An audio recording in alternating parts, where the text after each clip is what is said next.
एक घने जंगल में कालू कौवा अपनी पत्नी टूनी के साथ रहता था।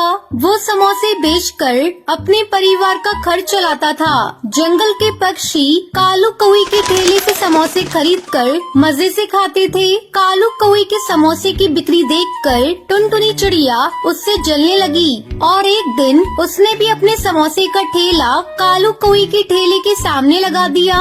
आओ आओ, टुनटुनी के स्वादिष्ट चटपटे समोसे खाओ। एक बार खाओगे तो बार बार खाओगे। उधर कहाँ समोसे खाने जा रही हो हरिताई? आओ मेरे ठेले पर समोसे खाओ, देखो कितने स्वादिष्ट हैं। इससे पहले तुमने कभी इतने स्वादिष्ट समोसे नहीं खाए होंगे। टुनटुनी की इस तरह बुलाने पर हरी काकी उसके ठेले पर जाती है। तू अपने समोसे की बहुत तारीफ कर रही है, जरा एक प्लेट समोसे देना तो टेस्ट करके देखती हूँ। तेरे समोसे में ऐसा क्या है? हाँ हरिताई, एक बार क्या 100 बार मेरे समोसे टेस्ट करो, हर बार तुम्हें नया स्वाद मिलेगा। हरी काकी टुनटुनी के समोसे खाती है और तारीफ करने लगती है। अरे टुनटुनी, तेरे समोसे तो सचमुच में स्वादिष्ट है। मुझे तो लगा तो झूठी तारीफ कर रही है, लेकिन ये तो वाकई में लाजवाब है। मैं तो अब से रोज तेरे समोसे खाऊंगी। टुनटुनी के समोसे जो पक्षी खाता वो उसकी तारीफ करता। इस तरह उसके समोसे धड़ाधड़ बिकने लगे। उधर कालू कौवे के समोसे को खाने के लिए कोई भी पक्षी नहीं जाता, जिससे कालू कौवा बहुत दुखी हो जाता है। इस तरह कई दिन गुजर गए। मैं ऐसा क्या करूं कि पक्षी फिर से मेरे ठेले पर समोसे खाने के लिए आने लगे। मुझे कुछ न कुछ करना होगा, नहीं तो मैं भूखा मर जाऊंगा। कालू कौवा टुनटुनी के पास जाता है। बहन, तुम अपने समोसों में ऐसा क्या मिलाती हो जिससे तुम्हारे समोसे जल्दी ही बिक जाते हैं? मुझे भी वो सीक्रेट बता दो, मैं कहीं दूर जाकर अपने समोसों का ठेला लगाऊंगा। अरे तुम पागल हो गई हो क्या? मैं तुम्हें अपना सीक्रेट बताकर अपने धंधे को क्यों खराब करूं? अब जाओ यहाँ से। कालू बिना कुछ कहे अपने ठेले पर वापस आ जाता है। लगता है अब मुझे ये काम बंद करना पड़ेगा, अब इससे मेरा गुजारा नहीं होगा। कालू शाम को अपने ठेले को बंद करके अपने घर लौट रहा था। तभी वो देखता है कि टुनटुनी चिड़िया पक्षियों के घोंसले से उनके अंडे चुरा रही है। ये टुनटुनी पक्षियों के अंडे क्यों चुरा रही है? मुझे इसका पीछा करना होगा और पता लगाना होगा। वो देखता है टुनटुनी अंडे ले जाकर उन्हें फोड़कर समोसे के भरते में मिला देती है। अरे बाप रे, ये राज है इस टुनटुनी के समोसे के स्वादिष्ट होने का। ये तो सरासर गलत है। कालू कौवा जंगल के पक्षियों को टुनटुनी की सच्चाई बताता है। कालू भैया, परसों मेरे भी 2 अंडे चोरी हो गए थे। मैंने सोचा दुष्ट चील उन्हें चुरा कर ले गया होगा। चलो हम सब मिलकर उस टुनटुनी के पास चलते हैं। वो हमारे अंडे हमी को फोड़ कर खिला दे रही है। आज हम उस टुनटुनी को जिंदा नहीं छोड़ेंगे। सारे पक्षी मिलकर टुनटुनी के पास जाते हैं। क्यों रे टुनटुनी, थोड़े से पैसों की लालच में तुमने हमारे बच्चों को मार डाला। उन्हें इस दुनिया में आने से पहले ही तूने खत्म कर दिया। इतना कहकर पक्षी उसे पीटने लगते हैं। मुझे तुम लोग माफ कर दो, मैं पैसों के लालच में आकर ऐसा कर रही थी। आगे से ऐसा नहीं करूँगी, मेरी जान बख्श दो। दोस्तों, इस दुष्ट चिड़िया को तुम लोग छोड़ दो, अब हम इसे पुलिस में दे देंगे। नहीं नहीं कालू भैया, आप मेरे साथ ऐसा मत कीजिए, मुझे पुलिस में मत दीजिए। आप लोग जैसा कहेंगे मैं वैसा करूँगी। मैं समोसे बेचना भी छोड़ दूँगी।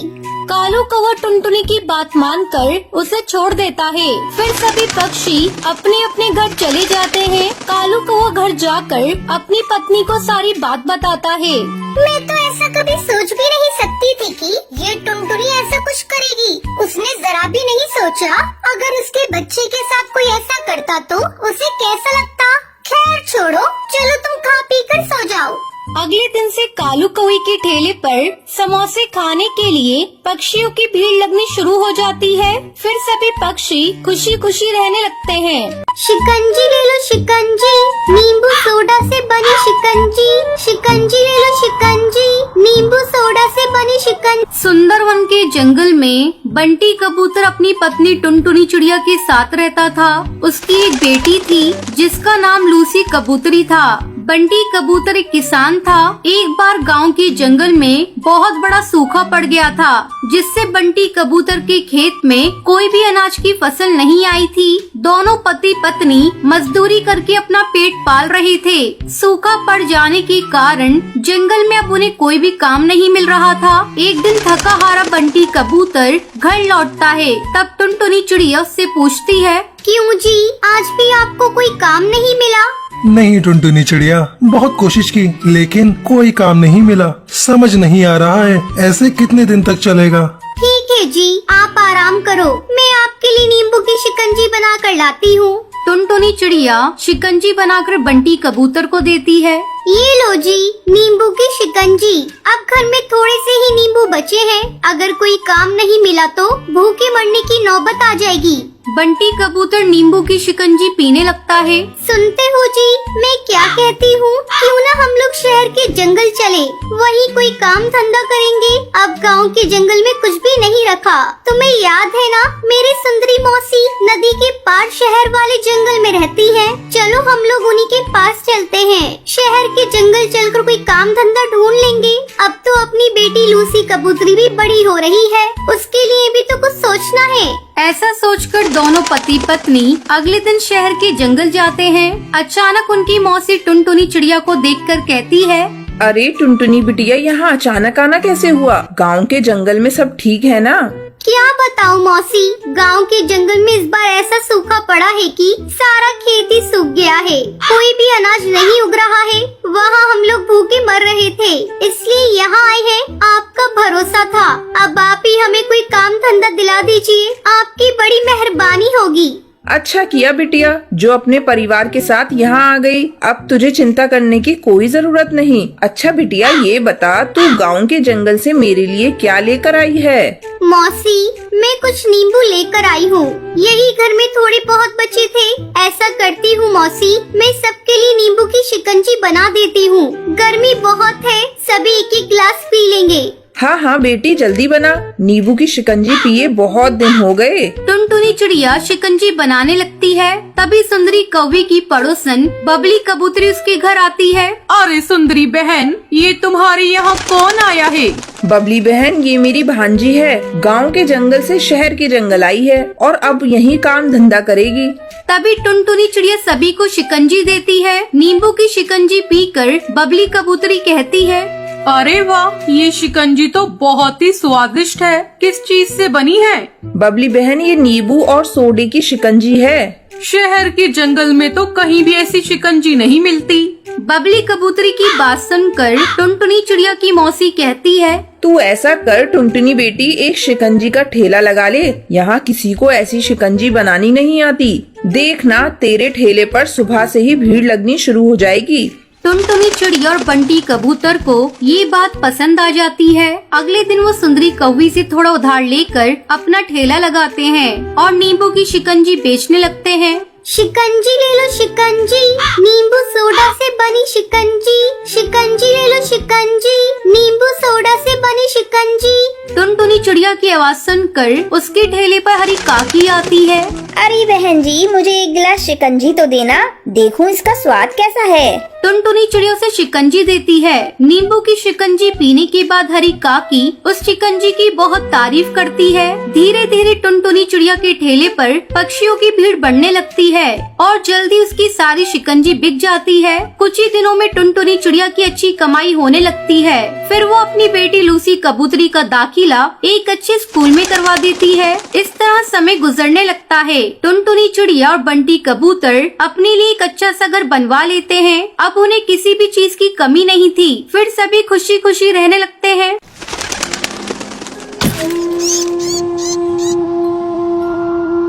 सुंदरवन के जंगल में टुन्नू चिड़ा अपनी 3 बेटियों के साथ रहता था। उसकी बड़ी बेटी का नाम टुनटुनी चिड़िया था और मंझली बेटी का नाम टूनी चिड़िया था और सबसे छोटी बेटी का नाम भूरी चिड़िया था। तीनों बेटियां बहुत ही संस्कारी थीं। बचपन में ही उनके सर से उनकी माँ का साया उठ गया था। फिर टुन्नू चिड़ा ने ही अपनी बेटियों को पाल पोस कर किसी तरह बड़ा किया। अचानक एक दिन टुन्नू चिड़ा की तबीयत बिगड़ जाती है। वो अपनी तीनों बेटियों को अपने पास बुलाता है और उनसे कहता है, लगता है मेरा समय आ गया है। अब मैं नहीं बचूंगा। तुम लोग मेरी बातों को ध्यान से सुनो। टुनटुनी, तू बड़ी है बेटा, अपनी दोनों बहनों का ध्यान रखना। बाबा, तुम ऐसी बातें क्यों कर रहे हो? तुम्हें कुछ नहीं होगा। मैं अभी वैद्य जी को बुलाकर ला रही हूँ। बेटा, वैद्य जी को बुलाने से कोई फायदा नहीं। तू बस मेरी बात सुन। तेरी छोटी बहन भूरी को पढ़ने का बहुत शौक है। तू उसे बहुत पढ़ाना। इतना कहते कहते टुन्नू चिड़ा की मौत हो जाती है। बाबा, ये क्या हो गया बाबा? अब हम लोग तुम्हारे बगैर कैसे रहेंगे? तीनों बेटियां अपनी बाबा की बॉडी के पास फूट फूट कर रो रही थी। किसी तरह टुनटुनी चिड़िया अपने आप को संभालती है, फिर अपनी दोनों बहनों को समझाने लगती है। देखो टूनी और पूरी चिड़िया, तुम दोनों के इस तरह रोने से अब बाबा वापस नहीं आएंगे। अब हम लोगों को ही अपने आप को संभालना होगा। तुम लोग चिंता मत करो, तुम्हारी बड़ी बहन अभी जिंदा है। मैं तुम लोगों की देखभाल करूंगी। इस तरह कुछ दिन गुजर जाते हैं। एक दिन टुनटुनी चिड़िया काम की तलाश में जाने लगती है। तब टूनी चिड़िया उससे कहती है, दीदी, मैं भी तुम्हारे साथ चलती हूँ। हम दोनों मिलकर कुछ काम करेंगे तो ज्यादा पैसे आएंगे। टुनटुनी चिड़िया के लाख मना करने पर भी टूनी चिड़िया नहीं मानती। फिर दोनों बहनें काम की तलाश में जाने लगती है। दीदी, मैं भी चलूंगी आपके साथ। आपके बिना मैं घर में कैसे अकेली रहूंगी? फिर तीनों बहनें साथ साथ काम की तलाश में जाती हैं। काफी देर तक भटकने के बाद टुनटुनी चिड़िया को अचानक से बंटी कबूतर बहुत सारा सामान लेकर आता हुआ दिखाई देता है। टुनटुनी चिड़िया उसके पास जाती है और उससे कहती है, अरे बंटी भैया, हमारे रहते आप इतना भारी सामान लेकर क्यों जा रहे हैं? लाइए, मैं इसे आपके घर तक पहुंचा देती हूँ। जो मर्जी आए, आप मुझे मजदूरी दे दीजिएगा। बाबा के मरने के बाद हमें काम की बहुत जरूरत है। ठीक है, उठा ले सामान और मेरे घर तक पहुंचा दे। मैं तुझे 10 रुपए दूंगा। फिर टुनटुनी चिड़िया सामान उठाकर बंटी कबूतर के घर तक पहुंचाने के लिए चली जाती है। उसके जाने के बाद टूनी चिड़िया भूरी चिड़िया से कहती है, चल भूरी चिड़िया, अब हमारी बारी है। हमें भी कोई काम ढूंढना होगा। वो दोनों काम की तलाश में थोड़ा आगे जाती हैं। वहाँ एक कालू कौवा पकोड़े तल रहा था। दोनों बहनें उसकी दुकान पर पहुँचती हैं। भैया, क्या आपकी दुकान पर हम दोनों को काम मिलेगा? हमें बहुत जरूरत है काम की। हाँ, तुझे पकौड़े तलने का काम मिल जाएगा और तेरी बहन ग्राहकों के झूठे बर्तन साफ कर देगी। बदले में मैं तुम दोनों को खाने के लिए भोजन और कुछ रुपए दे दूंगा। बोल, तुझे मंजूर है? हाँ भैया, हमें मंजूर है। हम दोनों बहनें आपकी दुकान पर काम करेंगे। इस तरह टूनी चिड़िया पकोड़े तलने लगती है और भूरी चिड़िया सभी ग्राहकों के झूठे बर्तन धोने लगती है। तभी टुनटुनी चिड़िया अपनी दोनों बहनों को तलाशते हुए वहाँ पहुँच जाती है। जब वो अपनी दोनों बहनों को काम करते हुए देखती है तो उसकी आंखों में आंसू आ जाते हैं और वो उनसे कहती है, टूनी चिड़िया और भूरी चिड़िया, तुम दोनों कितनी छोटी हो और मेरा साथ कितने अच्छे से दे रही हो। अब जैसे ही हमारे पास पैसे इकट्ठे हो जाएंगे तो मैं तुम दोनों का दाखिला एक अच्छे स्कूल में करवा दूंगी। इस तरह तीनों बहनें काम करके अपना पेट पालने लगती हैं। जब उनके पास कुछ पैसे जमा हो जाते हैं तो टुनटुनी चिड़िया अपनी छोटी बहनों का नाम एक स्कूल में लिखवा देती है, क्योंकि उसे अपने बाबा का सपना पूरा करना था। अपनी छोटी बहन को स्कूल जाते देखकर टुनटुनी चिड़िया बहुत खुश होती है। इस तरह तीनों बहनें खुशी खुशी अपनी जिंदगी बिताने लगती हैं।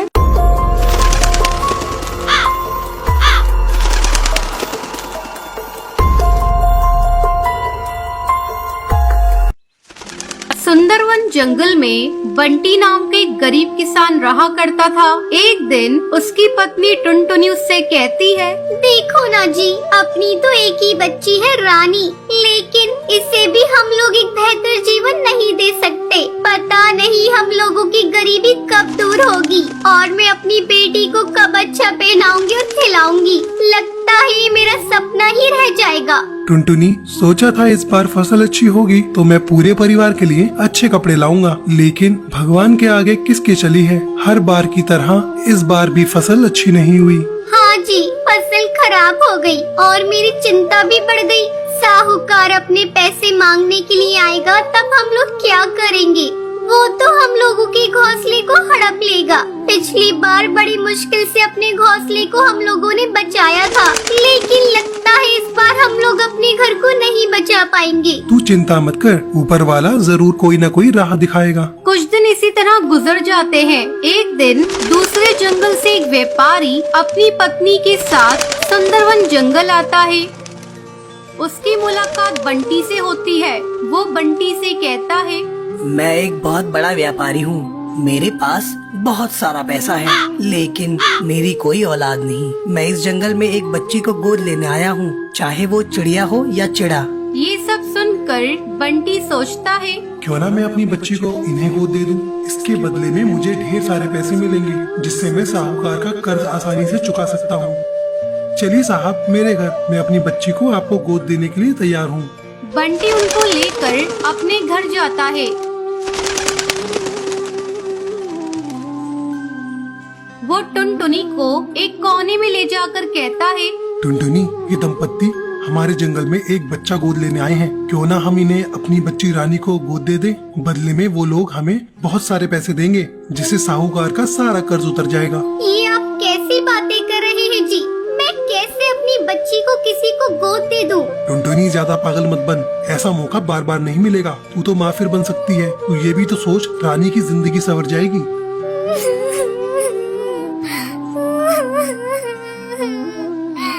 ठीक है जी, आप बात तो सही कह रहे हैं। मैं रानी के लिए कुछ भी कर सकती हूँ। मैं अपने कलेजे पर पत्थर रख लूंगी। वो दोनों रानी को गोद दे देते हैं। बदले में उन्हें ढेर सारा पैसा मिलता है। जाते समय रानी रोने लगती है।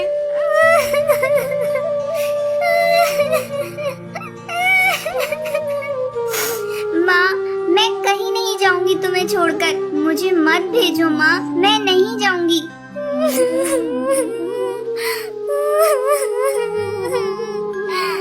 ये लोग तेरे नए माँ बाप हैं। तू इनके साथ जाएगी तो तुझे अच्छे अच्छे कपड़े पहनने को मिलेंगे, अच्छा अच्छा खाना खाने को मिलेगा। बेटा तू जिद मत कर बेटा, मैं गरीब तुझे ये सब नहीं दे सकती। साहिब जल्दी से ले जाइए आप यहाँ से। टुनटुनी की पड़ोसन दूर से ये सब देख रही थी। वो साहूकार के जाने के बाद वहाँ आकर कहती है, छी छी टुनटुनी, तू कैसी माँ है? तू अपनी ही बेटी को अपने से कैसे अलग कर सकती है? मैंने पहली बार देखा है कोई माँ अपनी बेटी के लिए इतना कठोर भी हो सकती है। अब हम लोग तुम्हारे साथ कोई रिश्ता नहीं रखेंगे।